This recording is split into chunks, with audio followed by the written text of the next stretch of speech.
Paakistaan keessatti haleellaa boombii buufata baaburaa irratti raawwatameen yoo xiqqaate namoonni 24 ajjeefamuu gabaafameera. Shamaa harka fuunee kabajamtootaa fi jaallatamtoota hordoftoota qaroo miidiyaa oduuwwan kanaa fi kanneen biroo qabadhee isiniif dhiyaadheetiin jira. Hanga xumuraatti nu waliin turaa affeeraa keenya. Hojiileen riifoormii poolisii hojjetee bu'aa qabeessa ta'uun ibsame. Poolisiin magaalaa Finfinnee bara baajataa 2016 akka dhaabbataatti hojiileen jijjiiramaa hojjetaman bu'aa qabeessa ta'uu ibseera.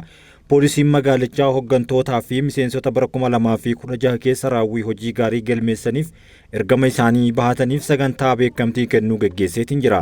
Saganticha irratti kantiibaan magaalaa Finfinnee Aadde Adaanech Abeebee, Komishiinara Jeneraalaa Poolisii Federaalaa Dammallaash Gabra Mikaa'el, Komishiinarri Komishinii Poolisii magaalaa Finfinnee Geetuu Argaw argamaniiru. Wabii nyaataa mirkaneessuu fi hiyyummaa hir'isuuf naannawaan daldala bilisaa murteessaadha jedhan Pireezidaanti Taayyee Asqasillaasee. Wabii nyaataa mirkaneessuu fi hiyyummaa hir'isuuf naannawaan daldala bilisummaa babal'isuu murteessaa ta'uu Pireezidaanti Taayyee Asqasillaasee dubbatan. Pireezidaanti Taayyeen walga'ii naannawaa daldala bilisaa Afrikaa 15ffaa Finfinnee galma walga'ii gamtaa Afrikaatti geggeeffamaa jiru irratti argamuun haasaa taasisaniin naannawaan daldala bilisummaa biyyoota naannichaa daldalaan walitti hidhuu fi walitti dhiyeessuuf murteessaa ta'uu eeraniiru. Ardichatti diinagdee cimaa ijaaruu fi sirna daldalaa tokkoome diriirsuun barbaachisaa ta'us dubbataniiru. Keessattuu indastiriiwwan babal'isuu fi teeknooloojii fayyadamuu irratti hojjechuun murteessaa ta'uu kaasaniiru. Raayyaan ittisaa birmadummaa fi faayidaa biyyaalessaa Itoophiyaa eegsisuuf ga'umsa olaanaa qaba jedhan Fiild Maarshaal Birhaanuu Juulaa. Raayyaan ittisaa birmadummaa fi faayidaa biyyaalessaa Itoophiyaa eegsisuuf ga'umsa amansiisaa irra jiraachuu Itamaajoor Shuumii waliigalaa raayyaa ittisa biyyaa Fiild Maarshaal Birhaanuu Juulaa ibsan. Giddugalli leenjii loltoota Huursoo walwal qondaaltota waraanaa eebbisiiseetiin jira. Fiild Maarshaal Birhaanuun saganticha irratti argamuudhaan haasaa taasisaniin eebbifamtootni beekumsa, dandeettii fi ga'umsa hooggansaa isaan ga'oomsuu kan horatan ta'uu dubbataniiru. Eerbaas tumsa daandii qilleensaa Itoophiyaa waliin qabu cimsee itti fufuuf fedhii qabaachuu ibse. Dhaabbanni Eerbaas tumsa daandii qilleensaa Itoophiyaa waliin qabu cimsee kan itti fufu ta'uu Pireezidaantiin idil-addunyaa dhaabbatichaa Arvaan Weerisich ibsaniiru. Eerbaas daandii qilleensaa Itoophiyaa Afrikaa irraa kan jalqabaa ta'e waliin hariiroo waggoottan dheeraa qabaachuus kaasaniiru. Afrikaa keessatti qooda guddaa kan qabu daandiin qilleensaa Itoophiyaa dhaabbaticha irraa xiyyaara ajajuun isaa hangafa ta'uus kaasaniiru. Dhaabbanni Eerbaas fuuldurattis tumsa daandii qilleensaa Itoophiyaa waliin qabu cimsee kan itti fufu ta'uu gabaaseetiin jira. Gambeellaatti nageenyi fooyya'uu isaan hawaasni fuula isaa gara misoomaatti deebiseera. Naannoo Gambeellaatti nageenyi fooyya'uu isaan hawaasni fuula isaa gara misoomaatti deebisuu mootummaan naannichaa beeksise. Jijjiirama hooggansaa fooyya'uun nageenyaaf sababa ta'uu isaas dubbataniiru. Hoogganaan biiroo koominikeeshinii naannichaa obbo Ujuluu Giloo akka ibsanitti tarkaanfiin hooggansi jijjiiramaa naannichatti fudhateen nageenyi waaraan bu'aa jiraachuu dubbatan. Yeroo ammaa kana rakkoo xixiqqoo irraa kan hafe uummanni hundinuu hanga gandaatti gadi bu'uudhaan fuula isaa gara misoomaatti deebifateera jedhan. Akka ibsa isaaniitti naannichatti waggoottan lamaan darbaniif walitti bu'iinsi obboleewwan gidduu tureen qonnaan bulaan ba'ee hojii isaa hojjechuu hin dandeenye, manneen barnootaas cufamanii turuu isaa dubbataniiru. Rakkoolee kanneen furuuf mootummaan jijjiirama hooggantootaa sadarkaa pireezidaantii ittaanaa fi itti gaafatamaa waajjira paartiis taasiseera jedhan. Hooggantoonni kunneen gadi bu'anii rakkoo jiru hawaasa bal'inaan mariisisuun rakkoon obboleewwan lamaan gidduutti uumamaa ture furamuuf kallattiin kaahameera jedhaniiru. Yaa'iin ministeerota daldalaa qaxanaa daldala bilisaa ardii Afrikaa 15ffaan taa'amaa jira.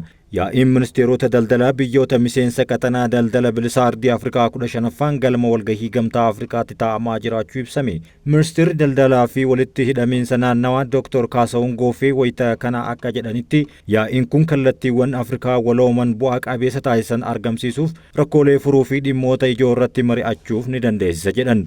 Mariin kun muuxannoo walii qooduu fi furmaata qabatamaa gara jijjiiramaatti geessan adda baasuuf kan gargaaru ta'us dubbataniiru.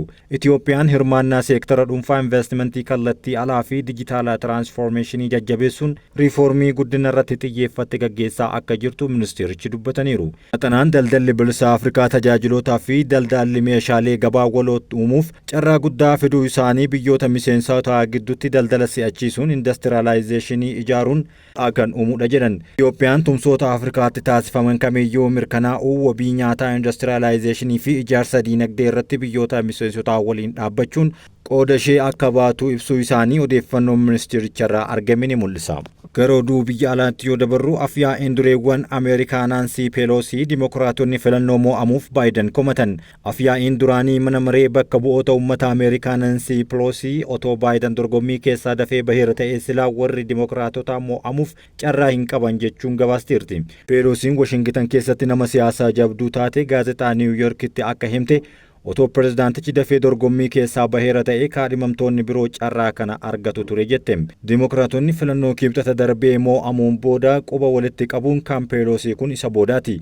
Baayiden Doonaald Tiraamp wajjin falmii dadhabaa ta'e taasisuu irraa kan ka'e Peeloosiin warri Dimookiraatii Baayidaniin akka dorgommii keessaa baasan dhiibbaa gochaa turtus pirezidaantichi yeroo dhumaa adoolessaa keessa dorgommii keessaa bahee jette. Baayiden yeroo duula isaa dhaabuu pirezidaantiin ittaantuun Kaamalaa Haris bakka kan buute isheenis kibxata darbe filannichaan mo'amteerti. Peeloosiin akka Niiw Yoork Taayims himetti osoo Baayiden dafee dorgommii keessaa baheera ta'eeti kaadhimamtoonni Dimookiraatotaa biroo paartii isaanii Waayit Haawusitti tursiisuuf carraa qabu jetteerti. Kaamalaa Haris illee osoo adeemsa dorgommii akkasii keessaa darbiteerti tahee jabaattee gara fuulduraatti deemuuf humna argatti turte jedhameera. Suni waan hin taaneef amma fudhanneetiin jirra jette dubartiin koongirensii Kaalifoorniyaa marsaa 20ffaaf naannichatti filamte. Pirezidaantichi battalumaan Kaamalaa Harisiif deeggarsa waan hin kennineef kaadhimamtoota biroo gara dorgommichaatti fiduun waan hin danda'amne ture otoo dursee baheera ta'eetii bu'aan argamu kanaan adda tura jechuun gabaasteerti. Duula Kaamalaa Haris warroottan hojjetaa turanis Baayiden dafee dorgommii keessaa bahuu dhiisuu isaattiin komatan. Gargaaraan Baayiden duraanii maqaan isaa hin dhaamne gaazexaa siyaasaa Pooletikootti akka himetti gorsitoonni pirezidaantii duraanii Ameerikaa Baaraak Obaamaa Joo Baayiden akka bahuuf deeggaraa turan jechuun akeekee jira. Barri bara 2016 fi 2020tti dhuunfaan warra Dimookiraatotaa keessaa pirezidaantummaaf dorgome Baarnii Saanders tichi uummata hojjetaa ta'eef dhaabachuu dhiisuun komate. Kan ta'ee amma warri mo'aman aangoo isaanii karaa nagahaan dabarsuuf waadaa galaniiru. Paakistaan keessatti haleellaa boombii buufata baaburaa irratti raawwateen yoo xiqqaate namoonni 24 ajjeefamaniiru. Waraanni bilisummaa Baaloch haleellaa namoonni 40 ol madaa'aniif itti gaafatamummaa fudhateera. Gareen kun Baalochistan mootummaa walabaa akka taatu duula isaa kan taasisaa jiru yoo ta'u ji'a hagayyaa keessa haleellaa raawwachuun namoota 73 galaafachuun isaanii ni yaadatama. Haleellaan boombii kun baabura kibba lixa Paakistaan magaalaa Kuweetaa irraa gara Piishaawar imalaa jalqabuuf ture irratti raawwatame. Sababa kanaan namoonni 40 ol madaa'anii gara hospitaalaatti geeffamuun hoogganaan poolisii bulchiinsa Baalochistan Muzamjah Ansaarii ibsaniiru. Namoonni madaa'an irra caalaan isaanii haala lubbuu isaanii balaadhaaf saaxilu keessatti argamuu isaanii eeruun lakkoofsi namoota du'anii dabaluu akka danda'us akeekkachiisaniiru. Dhoohinsi boombii kun nama hidhateen meeshaa dho'aa kiiloo 6 hanga 8 dhoose yoo ta'u namoota qulqulluu malees humnoonni nageenyaa namoota du'anii fi madaa'an keessa akka jiran gabaafameera. Waraanni bilisummaa Baaloch boombii kanaaf itti gaafatamummaa isaa kan fudhate imeelii Rooyitersiif ergeen ta'uu mirkaneesseera. Gareen kun naannoo namoota miiliyoona 15 kan qabduu fi Afgaanistaan fi Iraaniin daangeffamuun Baalochistan walabummaa isheef duula erga jalqabdee waggoota kurnanii ol ta'eetiin jira.